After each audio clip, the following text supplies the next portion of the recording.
We are here at the Balboa Island Museum. It's July 28, 2015 with Barry Meguiar.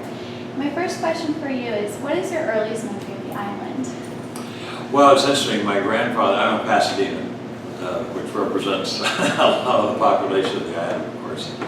My grandfather actually bought a lot in 1942, as did so many Pasadenas back in those days. The lot he bought was at North Bayfront at Emerald, or the private, where the public pier is. And so that was the year I was born. So I don't remember back to 1942, but by the time I was 4 and 5 years of age, I was coming down and spending time with my grandfather. And my granddad had 12 kids, and so a lot of grandkids. But for some reason, he and I hit it off, and he would often bring me down from Pasadena. This was his second home, just a little getaway place.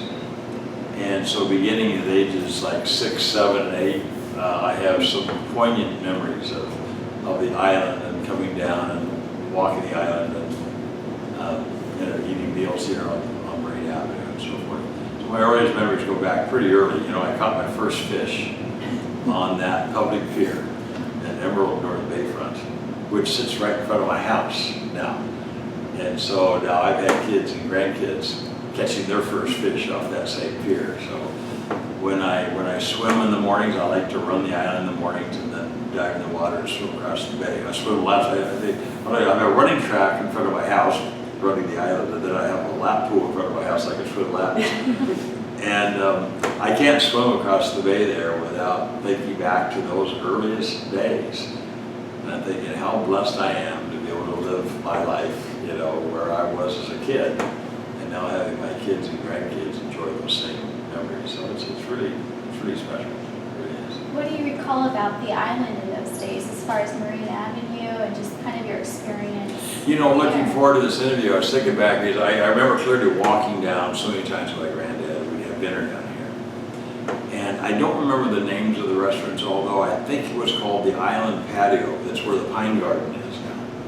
You guys may know what the name was. But I remember what really lit my fire was going to what I believe was the Island Patio. I can even remember the ceiling. There was little kind of floating things in the ceiling. I can remember the feel. It was a coffee shop type feel. But they would have fresh albacore fillets. And I can still taste today. I've never since found an albacore fillet that was just in my mind that matches the memory of eating albacore steaks in that island cafe, But yeah, lots of memories of that. Of course, a lot of open property, a lot of sandy lots around, very quiet. Looking across from Promontory Point is, of course, that was just all open until into probably the 70s. But it was just a sleepy little place that pristine, quiet, and until the tourists hit, and it all of a sudden caught on. Of course, that goes like 10 years later, all of a sudden, and so my memories then are this place being the place to be.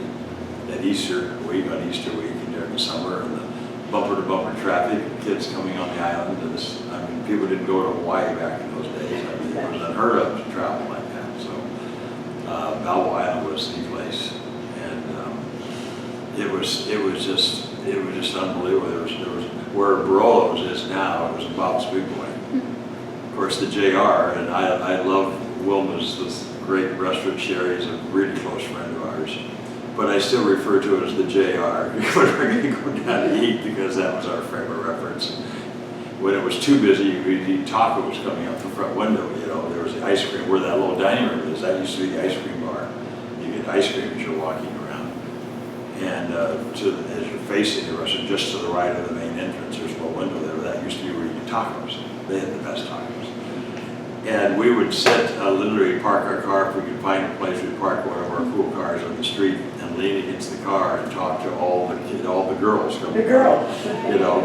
And usually it was like, where's the party tonight? And you find out where you're going to go and you take off. So we must ask, what kind of car were you driving at this time? I had interesting you asked that, because I had a black 57 Chevy hardtop, which I have today.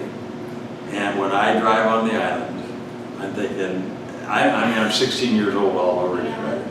I have that same feeling. Every time I make sure my windows are down, I want to hear the noises. In fact, I don't drive on the island ever. I don't care how cold, I don't care if it's raining. My window goes down, and I want the sounds of Balboa Island. It's it just melts me. There's just something magical about this place. It has been all my life. But early memories going back when I was quite young. One of the things I remember is, you know, the boat's going out at 4:30, 5 o'clock in the morning to fish. And I remember laying there and listening to those boats going out, just imagining what it must be like to be in one of those, you know, cruisers, sport fishermen going out for the day. But then the end of the day, they would come back waving their flags. And, you know, they always advertised what they caught for the day. If they caught albacore, it was a red, these low white flags. They're still around, but they don't use them. But back in the day, that was I mean, if you came back without a flag, it meant you didn't catch anything. You didn't want to come back without a flag. And so if you did catch something, you wanted to say you had a blue one that showed a swordfish, or you had a red one that was albacore or whatever. And so you watched with expectation as the boats were coming in at the end of the day what they caught, you know. That was one of the memories of Balboa Island. Just always a special place. From my youngest years to being, you know, what happened was after my grandfather passed away in 1950, and his house was, there was 12 grandkids, so it was a natural place for it to go. So the lot was sold. And let me first go back and say, the lot at that time was kind of unusual. He had a cottage at the back end of the property, back where kind of where my garage is now. And there was a small cottage there, and then the front half, pretty much the front half of the property was a rose garden. He loved his roses. And at the very front, at the sidewalk, he had a bench swing with the awning over it, if you can picture the old time. But he didn't have it facing the water. You'd think that you'd sit there and look out at the water. No, he had it the other way. He had it facing his rose garden. He loved his roses. The roses are very tied in with pasting and the rose tournament, whatever. So he had very much, he loved it. He always, every day, he wore a suit and tie every day, and he always had a fresh rose in his hotel. And we would sit there, he and I, and talk about life. He loved the Lord. He'd talk about the Lord. He'd talk about his business and car wax and all this. But he really talked about his roses, his prized roses. So we today have always made sure that we have a nice set of roses on that corner there in tribute to my granddad. You know. Lovely tribute. And we have a patio at that very location now. Right on that corner we have a patio. And I never sit on that patio today without thinking I'm sitting right where I was with my granddad, you know, almost 70 years ago. How instrumental is conversations then for your professional life with talks? Just speaking about cars and just life in general? It's a Cinderella life. I mean, God's been very good to me. And, you know, he had 12 kids, all these grandkids. There was no way on earth he could have known I'd be the last Meguiar standing in the family business. I'm the third generation, right? And here I ended up being the last Meguiar. I'm still President Meguiar's, and we're still doing all these things. But we owe it all to him. He started it all. And here I am living in his house, in the same lot. My office is at the back of the house on Emerald. And that is where the cottage was, you know. And I remember the warm times in that cottage with family. And one thought I always have, it's kind of off the subject, but he would never allow us to eat our meal without getting on our knees and praying. Okay? And I like my food hot. And I remember this poignant memory as a kid of this, the eggs and the bacon sizzling. It was always sat down, I want to eat. No, we're going to get on our knees and pray. And I remember being on my knees and praying, which I do a lot now, but at the day it was like I didn't want to do that. I wanted to eat. And I would like, just get this prayer over so I could eat my meal. And I remember distinctly getting up and starting to eat my meal and finding it was still hot. And saying to myself, how does he do that? It's always still hot. How does he keep it hot? So God, there's something going on here. As a little kid, I have those memories from what I had as a little kid. You know, so it's fun. Warm memories. I had a great grandfather, I had a great dad. But he loved Balboa Island. Always had a boat. And his first boat, he always had some small cruisers and whatever, nothing elaborate. But his first boat was a dinghy, okay, a round bottom rowboat, whatever you want to call it, round bottom, which meant it tipped over very easily. And he put an Elgin motor on it, a 2.5 horsepower Elgin motor on it, and you tied a rope around it, and you had to adjust the choke. And how many hours as a kid I sat trying to get that engine to work, and how many people we had turned the boat upside down because they're too close to the side. We had great memories. But I was the captain of, I was the king of the harbor back in the day. You know, and I would get in that little boat, and I would go over every inch of the harbor. I knew crabs. I would go back and see the same crab in the same place the next day. You know, my parents, after my grandfather passed away, my folks started renting a place at Collins in North Bay Front. Their last name was Korn. And they would rent their house to my dad for 2 months or so every summer. And so I'd spend 2 months every summer here. I can remember on the last day, in fact, I still have that emotion coming back to me on occasion too. When I go over the bridge, I would stand up in the back seat and look back and be crying my eyes out because I knew it was going to be, I was not going to get back to Balboa Island until the next summer. I had to go back to school. It just about killed me. I love the island so much. And I still have those feelings on occasion. Driving when I approach that bridge, starting to go over, I still have those same feelings coming back to me. Isn't that something? Amazing. It really is. I'm a busy guy, as we all are. I mean, it's always running. And people say, don't you get fed up with the traffic on Balboa Island and like bicycles and everything? I say, I just love it. I don't care. I don't care how busy I am. When I come over that bridge, I put the windows down. I like the squealing kids and the chatter, the whatever. And it's Balboa Island. How fortunate we are to live on Balboa Island. I mean, we're among the most blessed people in the world to be able to do this. We live in vacation land all the time. All these people are here now in summer right now. And it's crowded. I think all these people are spending a lot of money to come to have a week or 2 weeks or whatever where I live. We as Islanders get to live. This is our home. How incredible. I travel all over the world. I've been where we sell our products into our countries. We travel internationally a lot. We've seen most of the great places in the world. I wouldn't trade them and for anything. You give me the property in Monaco or Conardies or wherever, you know, I wouldn't live there. This is the place.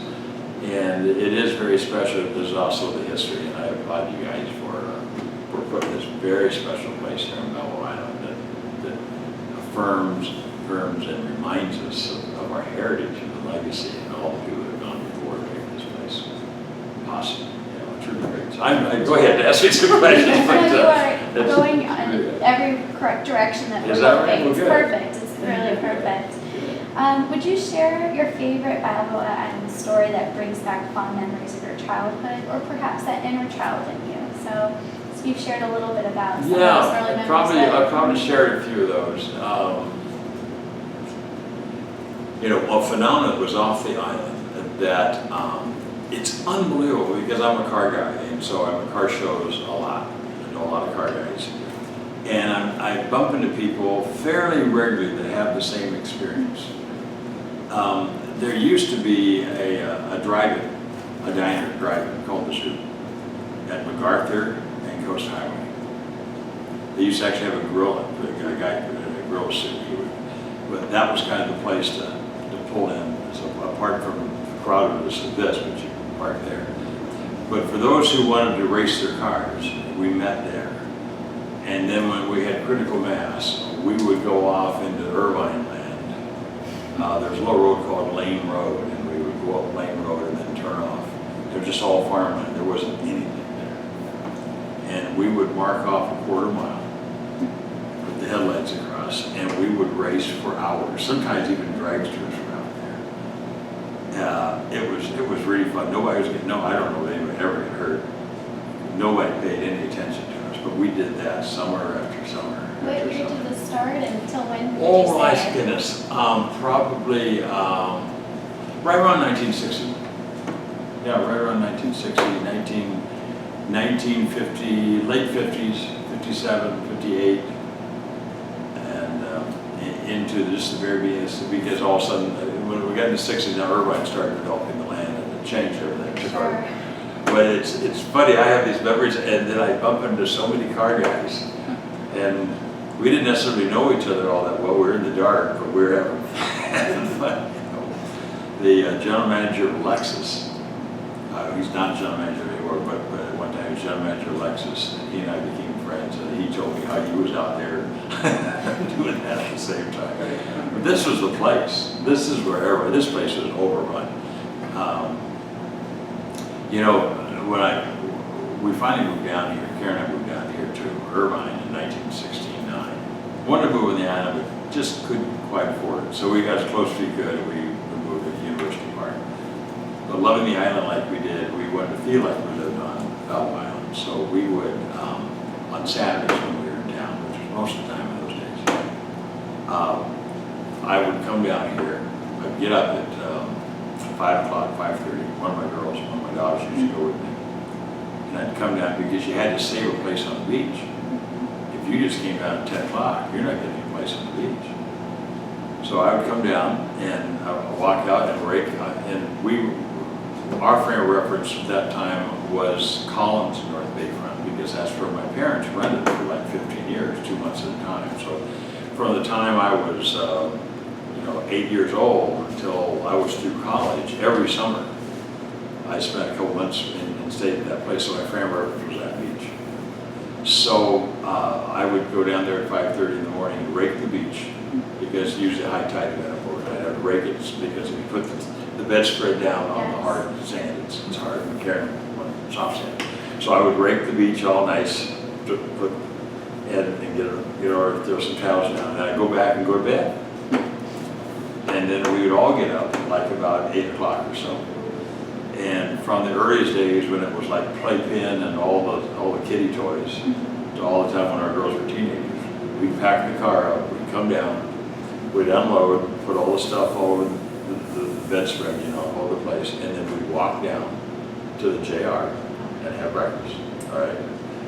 And we did that Saturday after Saturday, all from the summers. Then we'd come back, our place was all on the beach, we'd spend the entire day on the beach until the sun was going down. We had a neighbor, a friend, Herb Fisher, great Islander, a friend, and he had a place where Opal and Collins come together, and I could use his hose. And so, but we had to do that by about 4 o'clock, so our swimsuits would be dry by 6 o'clock. So we could put our clothes on over our bathing suits and walk to town for dinner. So we'd hose off with the hose, but we watched our clock. Last swim had to be before 4 o'clock to get washed out. And then we would wash off and get dry, then we'd put everything in the car, and then we'd walk down to, what was the name of it? We went to the JR a lot, of course, but there was also where Chow is now. Okay. There was another Italian restaurant. Oh, I'm sorry, I don't remember. It was great. So we ate there a lot. But after that, then we'd walk on around the rest of the long way around the island, all the way back around, and we'd get back to our car, and it'd be about 9:30 or so. So we would spend, 12 hours on Valve Island on Saturdays. So we lived here. And the Somases ended up buying that house, and they knew us back when we were doing that. They still live in that house. We call ourselves squatters. Like, this is our land. We've squatted here now. This belongs to us. And I think about that a lot as we walk by that place on North Bayfront, Collins North Bayfront, and the Somases remain just terrific friends today there. So lots of friendships, lots of camaraderie. It's fun the holiday time when we walk around the different houses and we share the stories. And so many people here from Pasadena have similar type of stories. Do you have a special holiday memory that relates to the island? So you share about the Christmas decorations, and I know I think I've probably watched the Christmas boat parade as much as anybody. I've watched it since I was a kid, and we have parties every night. I've not only seen it every year, but I've seen it almost every night of every year.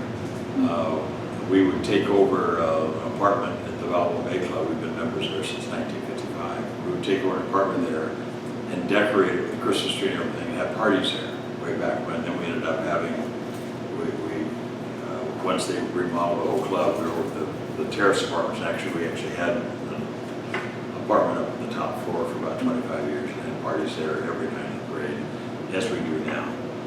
So, and when the parade goes by, not everybody in the party is watching. More people, some people are more interested than others. How can you just sit there and talk to the parade to come out here and watch the parade? How can you not? I never miss it. I mean, to the last night of last year, it's magical. It's just so amazing. I love that parade. You know, of course, we sponsored the parade. And the roots of that parade go back to Pasadena's. There was that first gondola with a candle, we know that story. But when it really became a parade, it was Pasadena's. They had that view, and inspired by the Turner Roses parade, they said, you know, we have floats on Colorado Boulevard in Pasadena. We could have real floats. And so most people don't know that, but the parade, as we know it now, was inspired way back, you know, however many years ago back, I think, you know, around 1900, before I don't know exactly. And so they built that into what we enjoy today. And there's always been that connection, but it had not been made official and not been high profile. And so this last year, I decided to do something about that. And knowing everybody putting on the parade, and I'm very involved with Turner Roses, I put the two together. So this last year, we had one night when the Turner Roses Queen and her court were on a parade and featured going down the water. And that was kind of a culmination of some thought and an awful lot of years in history and all that all happened this last year. And I'm hoping that it continues on now. The instrumental tie. Yeah, the it's tradition. really cool. That's great. Just interject, and do you have a boat? You know, people ask me if I have a boat. It's like, do you have a dog? To me, a big dog is like, you know, a shepherd or a retriever or whatever. And our family ended up with these little, and so I feel like we never really had a. So when you ask me if I have a boat, you know, I'm kind of, I have these, I have 3 boats. You know, I have a Duffy. And I share that Duffy with the Rollins. Actually, it was theirs. Rick and Lucy Rollins, who live in North Bayfront, and they kept asking me to use it. I didn't want to use it herself, so I said, finally, if you sell me half of it, you know, then I'll use it. And I use it once in a while. It's a really nice Duffy. I have that, and I have a boat. I call it a boat on the rope in front of our house. That's fun, and kids get to use it. And then I have a boat at the Balboa Bay Club. It's a kind of a go-fast boat. It's 27 foot. It's not a real elaborate boat, but it's great for putting around the bay. But when it gets out on the ocean, we go about 7 miles an hour in it. So it's fun. I would like to do it more, but I travel about 2/3 of the time. I've been gone now for about 9 weeks, and I'm in for 3 or 4 days here, and then I'm gone now for another 2.5 weeks. When I used to come down on Saturdays, I'd look at the people that own these houses and say, where are they? Why are they not on the sand? Why are they crazy? They live here. You know what I have to go through to get on this sand? And they're not even coming, or they're not even here. They're gone. What is wrong with these people? And it hit me a couple of days ago. I get into the car, the driver's picker would take me to the airport. I look at her and I said, remind me why I'm leaving. I came home a couple of days ago. Everybody's on the beach, having fun, the paddleboard. They go, what am I doing? Am I crazy? I'm 73 years old. Why am I not enjoying this house? It's crazy. So I'm not bragging about it. It's really stupid, but I have. I'm President Meguiar, so we have this company that's pretty demanding. I have a TV show called Car Crazy we've been doing for 18 years. And we travel all over the world interviewing people who are certifiably car crazy, obsessed with the car. Guys and gals, it doesn't matter, you're a car guy. If you're a gal, it doesn't matter. If you love your car, you're a car guy. And then I have a ministry called Revival Outside the Walls, which encourages Christians to get off the bench and into the game and start loving on people. You know, our world is in a terrible shape right now. Most people don't look at the church favorably because they just see the church as demeaning and angry and mean and narrow-minded. And Jesus said, they'll know you're my disciple by your love. We're not loving on people very much. So we're just saying, you know, stop beating up on people and just start loving on people and let them, because most people are hurting and need friends. And you can make friends real fast just being concerned for their needs, being genuinely concerned for them, you know. And so the ministry is just growing like crazy. We have a website, rotw.com, and a mobile app, ROTW, and we're speaking in churches. And so between those three things of our lives, and of course we actually have a wonderful family. We have 12 of us, so we got 6. Our 2 daughters gave us 5 grandsons and 1 granddaughter. And we're loving our family. We do lots of things together. We're about to take them all up to the Pebble Beach Concours d'Elegance, which is the most famous car show in the world. We have a car on the lawn, a 1901 Duryea, first automobile in America. Wow. And we'll have our whole family. So we do a lot of family stuff with our other stuff. So when you put that all together, it takes us away from the island way too much. Okay. I keep saying, next year I'm going to spend more time. Sure. People say, where do you go on vacation? I say, once in a while I get to stay home. Would you share a little bit about buying into your dream in your grandparents' home? So you mentioned that early on, but when you moved here permanently, you were able to acquire that property. So would you share the year that happened and the feelings that you had? You know, it was incredible. Ray Yates built this house. Karen and I walked around the island. You know, when I first met Karen, it was in 1960. We were in college together. And one of the first things I did was, because I did it regularly anyway, but I brought her down the island, we got down and walked down, and I showed her my granddad's lot, right? We were married in 1963, December 1963. And so we're working on 52 years of marriage. I did good. So it was early in our marriage when we started dreaming about buying my granddad's lot someday and living there. So it was decades of having that dream. We were living up on Kings, up above Coast Highway over here. Wonderful home, big home, really big home, 5-car garage, house on the hill, and what. But we were walking the island one night, and all of a sudden we saw they had torn the old house down on my granddad's lot, and we're building this new house. And we immediately said, hey, they're building our new house. They're building our house, you know. So we watched it for the year or so when they're building it. And we would often say, let's go see how our house is going. And so we would go down, and they were building exactly to our taste. It was like if we had given them direction, they couldn't have built to our taste any better what they did. They built a fabulous house. But when they finished it, they had the gall to move into the house. They didn't put it up for sale. They moved. What is this all about? You know? So we were not happy about that. And then more unhappy because they were never there. Every time I walked on the island, there's nobody home. There's nobody home. Finally, we saw them with their kids, and they're all speaking Spanish. And so we were walking around and said, well, what is that all about? And at the time, the big drug lord in Colombia was a guy named, what was his name?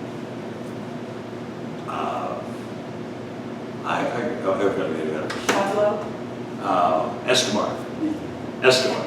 I said, you know what, it's Escobar. He's his drug money. That's why they built that fabulous house there, and that's why he's not here all the time. So we saw that family again about a year later, and nobody else we'd ever seen in the house. And one night we walked around, it was for sale. And so we were Shazam. So we immediately put our house up for sale and started communicating with the owner. And it turned out that he lives in Palm Springs. He and his wife live in Palm Springs. This was their second home here. And that's why they were hardly ever there. And it was their housekeeper and her family that we were seeing. Okay. So I made a big mistake. I told Ray what my background was on the house. At that point, he knew he had me. And he was not going to budge. I made him an offer slightly under what he was asking, and I asked him to throw in the boat on the rope out of front, you know. And he came back with the original offer plus what he valued the boat on the rope. I negotiated to a higher amount. It was crazy. But we ended up, our house sold Bama like that, and he went into escrow with somebody else that paid him full price. And we lost the house. And we were homeless in Newport Beach. So we moved into our apartment at the Bayfront that was already there, which was okay, but that's not what we wanted. It fell out of escrow. We were back all over it and ended up buying the house. And then it looked like a big apartment. What year was that? That went about 12 years ago. Okay. About 12 years ago, whatever that'd be, 2003 or something like that. And you know, it was great. But the house looked big, but it wasn't. And we have have 6 grandkids and they're all sleeping on the floors in sleeping bags and stuff. The house looks quite large. It shows wonderfully. But inside it was like a railroad car. It was, you know how Balboa homes are. And so my wife talked to Bob, who looked after the property next door, and said, Bob, if this house ever becomes available, we'd be interested. And so in 2010, right when the values on the island were at their worst, they never got really bad, but when they were at their worst, the couple that owned the house didn't live there, they were just renting it out. Got into a divorce, unfortunately. And they wanted to sell the house immediately, the property immediately. So without ever walking the house, we bought it. And so it almost just fell down on its own weight. It was not in good shape. And so then we extended the house and we went back to our architect and asked him to complete his dream. And so look, you never know now looking at the house that it was really half that house and added on. So yeah, it's been fantastic, and now we have room for every family member has a bed. They can all stay with us. And we entertain a lot, and it's just, we thank God every day for the life we have again. We're just like, is this real? It was funny through the years, every time we made a little bit more money, the houses just kept, it were like teases. It was just, they were just beyond what we could afford. And so people come by and say, oh, I can't imagine how this out. I said, you know what, we were there for 40 years. We know exactly how you feel. But you know what, honor God, you delight yourself in the Lord, and He'll grant you the desires of your heart. And we've done that. And He more than granted us our desires, which was beyond anything we ever asked for. And I get to sit here and be with you today and talk about the history of Balboa Island. You know, it's great. We must ask if you have a favorite story about celebrities here. So as you... Well, you know, think of Balboa Island, Buddy Ebsen. How can you not think of Buddy Ebsen? He was so gregarious, wasn't he? He was out and about. He'd talk to everybody, in a bathing suit, a towel draped around his neck, and sometimes his captain's hat. And he was just part of the island. It wasn't like he was a star. I mean, everybody had great respect for him. He was such a great actor. But he loved this island. You know, he loved the people. He loved everything about it. So there was, you know, of course, you want to talk about the harbor, of course. John Wayne, he was all over the place. You know, you always knew it. You could always hear him when you walked into the Ritz restaurant or, you know, or the mall or anything. And Andy Devine lived over here. He was around. I mean, lots of movie stars, but for Balboa Island, Buddy Ebsen, I thought he really personified with his great love for this island. He really loved it. And I'm so sad to watch his house not do well, you know, because it deserves loving care. It's like, you know, a real piece of history for the Just guy. so. Did it? It did, just so. Yeah. Excellent. Do you have an additional favorite story about business on Marine Avenue throughout the years? You shared some restaurants. Well, you know, it is interesting watching the businesses, isn't it? And how many times you watch the family or the friends, and they're inside and they're all giggling and they're painting and they have all these aspirations and they're going to do all these big things, and 2 years later, you know, going out of business sale. How many times we've seen that happen? Less now, because, I mean, of course, for most of the years, this was a summer destination, and this place died during the wintertime, which was kind of nice, although I like the people. When the tourists leave at the end of August, I almost want to cry. I like the noise. Some folks here just are, we loud, all the noise is gone. I love the noise. I love the noise. There's something restful about it for me. It's what Balboa Island is. But now that we have really year-round crowds, I mean, it does still quiet down a lot, but we have a lot of traffic, a lot of people coming down this destination. We're still driving down from Pasadena for the evening and stuff. And, you know, the retailers get stronger and stronger here. I love the restaurants. I love the heritage. I love Sherry and her mom and dad and Wilma's and that great heritage and Amelia's. And the Sugar and Spice and Dad's, of course, it's different owners now, but I wish we still had the drugstore. We used to have a drugstore on the island. I miss that drugstore. I still, even though we got Rite Aid, they've got one of the best Rite Aids right off the island. They've really improved that place now. But it was so nice to have one right here we could walk to. We've heard about the hardware store being very Oh, convenient. the hardware store, The oh my gas goodness. station. It's just Absolutely. some modifications. So, Bob's Big Boy, I wish they never left. But the JR was our place. I mean, I tell you what, and they were great on desserts. I used to have what's called a Buccaneer malt. It was a can, like when you put it in the mix it, they brought it to you that way, and they put almonds on top of it. I mean, that was it for me.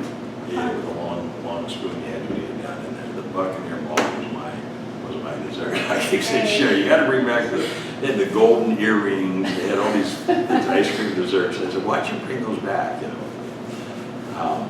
Great memories of that. It's wonderful. And the original owner of Jolly Roger was here often.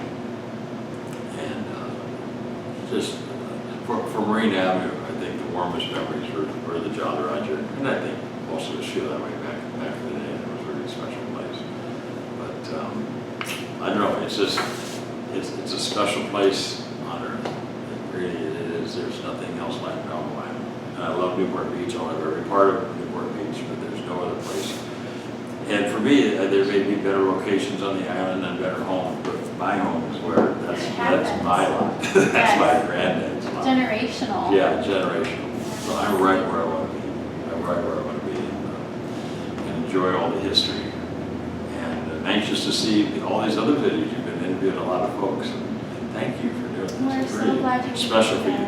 This museum, thank God you're doing this museum. I mean, this is so important for us to capture the history like this, and now getting the location right out on the street on Marine Avenue.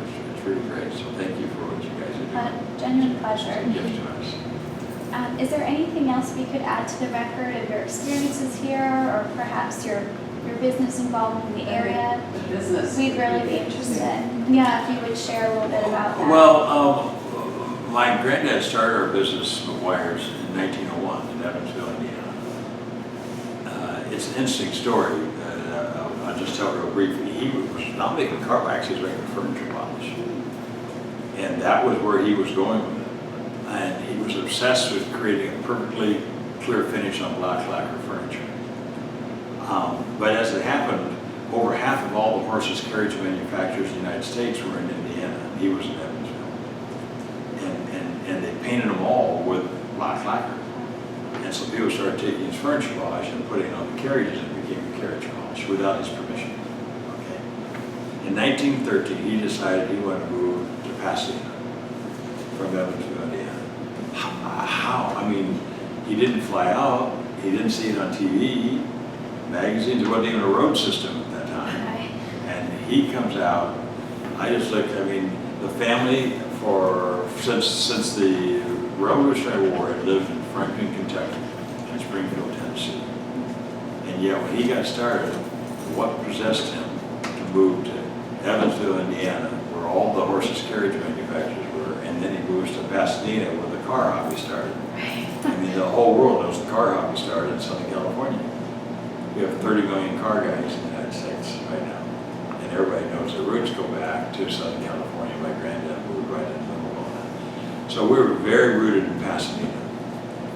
But I was rooted at Balboa Island. And I was interpreted from when I was a little guy, I'm going to live down here someday. And so back in the late 60s, the freeway, the 210 freeway was going across Pasadena. They took our plant. We needed to move. And I somehow managed to talk my dad and his two brothers into moving our manufacturing, our office, everything to Irvine.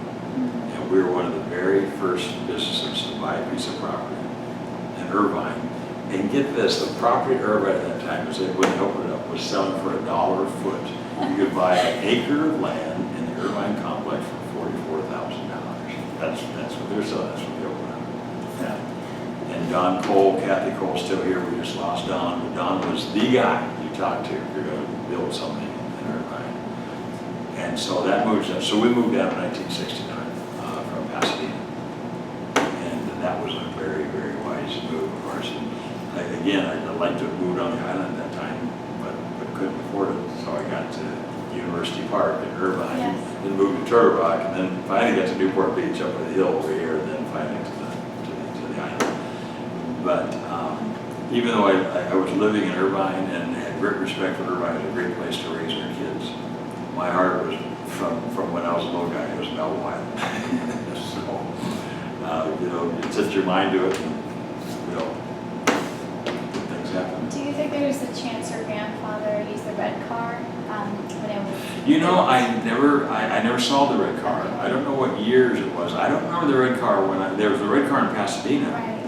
Now, I know the red car went from Pasadena to here, but that was before my time. It was, no, I don't know. Your father never spoke. He may have. He moved, of course, he moved to Pasadena in 1913. Right. You know, there's some things that when you're 8 years old, 7 years old, you don't think to ask your granddad. It's one of those things. Like, I wish, why did you ask you, why did you move from Indiana? I would love it. I asked my dad, he never asked him. Right. He can't even tell me. Sure. He couldn't even tell me. So I don't know why, but obviously that connection to Pasadena, why they isolated Pasadena, and I don't know, was it Beak or whoever, you must know the story, went up and started selling lots in Pasadena. And that's what my grandfather got swept up. Yeah, it was a fervor. A lot of people from the area started visiting and buying a lot. So people in LA went to Malibu, Santa Monica. People in San Gabriel Valley came to Newport. Are any of your children involved in the business? No, they're not.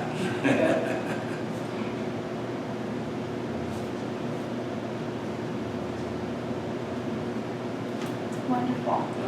Well, that concludes the pre-set of questions and our process. So if there's anything else you'd like to do here, now's the time. Just applaud you again for what you're doing. It's really wonderful. This is a great idea to capture these stories, and I'm sure it is like a puzzle. And you have to listen to all the videos. So when you get them all together, then you really have a clear picture. A giant jigsaw.